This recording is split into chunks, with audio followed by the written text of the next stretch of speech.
qui s'ouvre, qui va être extrêmement douloureuse, on peut se le dire, et je crois que tout le monde s'accorde à dire ça. Et dans un moment où on va être à quelques mois d'échéance, qui favorise jamais le dialogue et qui, quelquefois, nous pousse les uns et les autres, majorité comme opposition, à la caricature assez facile.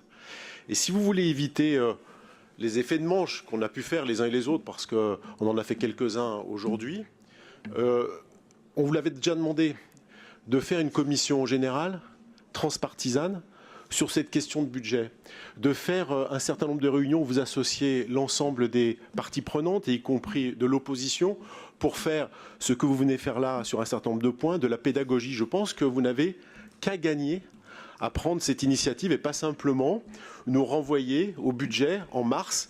Et entre maintenant et le budget, rien ne se passerait et aucune discussion n'aurait lieu avec vos oppositions, voire même peut-être avec certains membres de votre majorité. C'est simplement ce que nous demandions il y a déjà quelques semaines avant.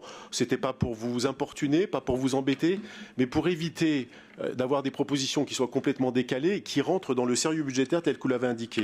Et puis dernier point sur le SDMIS, puisqu'il semble que le sujet ait traversé l'ensemble des groupes politiques. Je ne doute pas une seconde que vous trouverez les marges de manœuvre pour passer à 2%.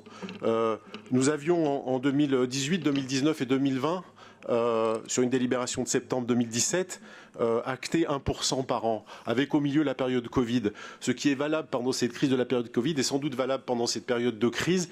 Et donc je ne doute pas une seconde que sur ce point-là, déjà, vous accéderez non pas simplement aux demandes de l'opposition, mais je crois aux demandes de l'ensemble des groupes politiques. Je vous remercie. Merci.